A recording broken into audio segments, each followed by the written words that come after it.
আমরা সবাই জানি বিএনপি চেয়ারপারসন সাবেক প্রধানমন্ত্রী বেগম খালেদা জিয়া, তিনি জাতিকে তিনবার নির্বাচিত প্রধানমন্ত্রী হিসাবে নেতৃত্ব দিয়েছেন। এর বাইরেও তার একটি সংগ্রামী আপসহীন জীবন ছিল। তিনি গণতন্ত্র পুনঃপ্রতিষ্ঠা এবং মানুষের নাগরিক অধিকার প্রতিষ্ঠার জন্য আজীবন লড়াই করে গেছেন। সেই লড়াই করতে করতে তার শেষ জীবনটা অত্যন্ত বেদনাদায়কভাবে জেলেও একাকিত্বে কেটেছে। এই সময় যারা দেশ শাসন করেছেন তারা তার সাথে অমানবিক আচরণ করেছেন। তিনি যখন গুরুতর অসুস্থ হয়ে পড়লেন তখন তাকে বিদেশে নেওয়ার জন্য দল পরিবারের পক্ষ থেকে বারবার অনুরোধ করা হয়েছে। সরকার তো আমলে নেইনি, বরঞ্চ এগুলা নিয়ে বারবার উপহাস করেছে। আল্লাহ তাআলার বিচার, ইতিহাসের অমুক বিধান, শেষ পর্যন্ত তিনি চিকিৎসা নিয়েছেন, বিদেশেও গিয়েছেন, কিন্তু ততক্ষণে তার বিশাল ক্ষতি হয়ে গিয়েছে। সেই যে তিনি ব্রিটেন থেকে ফিরে আসলেন, আর কিন্তু বিদেশ চিকিৎসা নিতে যাওয়ার মতো উপযুক্ত স্বাস্থ্য আর তার থাকলো না। স্বাস্থ্যটা এতটাই ভেঙে পড়ল যে শেষ চিকিৎসা তাকে দেশেই নিতে হয়েছে। এই ক্ষেত্রে আমরা তার আত্মার মাগফিরাত কামনা করি। মহান রাব্বুল আলামিনের দরবারে দোয়া করি আল্লাহ তার বান্দির উপরে রহম করুন এবং জান্নাতের সর্বোচ্চ দরজা তাকে দান করুন।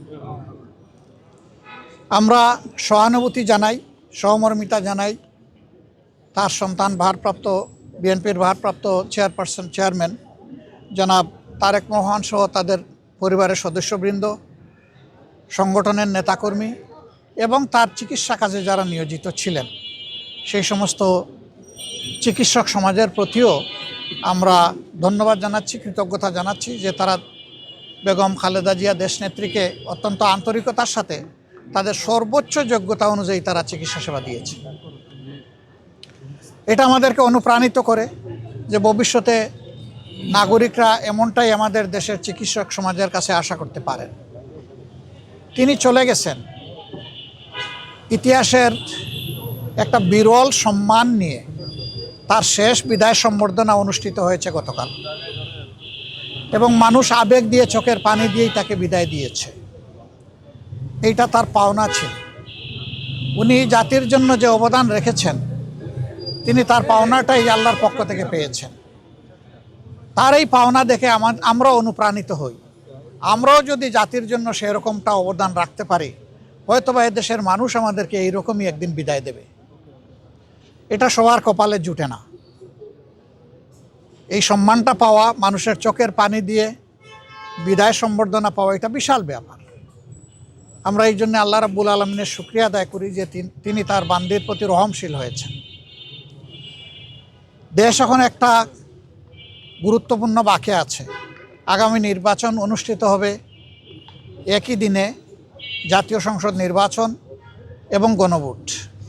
সংস্কারের জন্য গণভোট আর সরকার গঠনের জন্য সাধারণ নির্বাচন।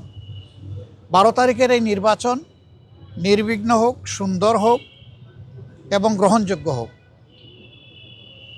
আমরা এটা দোয়া করি। আজকে এই বিষয় নিয়ে আমরা আলাপ আলোচনা করেছি এবং আমরা এটাও বলেছি, প্রিয় দেশের স্বার্থে অতীতে আমরা একসাথে কাজ করেছি, আগামীতেও দেশের স্বার্থে ইনশাল্লাহ আমরা একসাথে কাজ করব। তারেক রহমান সাহেব সহ বিএনপির নেতৃবৃন্দ একই আকাঙ্ক্ষা ব্যক্ত করেছেন, আমরাও একই আকাঙ্ক্ষা ব্যক্ত করেছি। এমনকি আমরা এটাও বলেছি যে 5টা বছরের জন্য জাতির স্থিতিশীলতার স্বার্থে একটা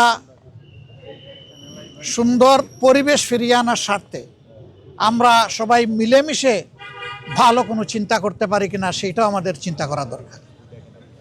এবং আমরা এটাও বলেছি, নির্বাচনের পরপরই, সরকার গঠনের আগেই আমরা ইনশাল্লাহ বসবো, খোলা মনে কথা বলবো, জাতির জন্য আমরা চিন্তা করব, জাতির জন্য আমরা সিদ্ধান্ত নিব।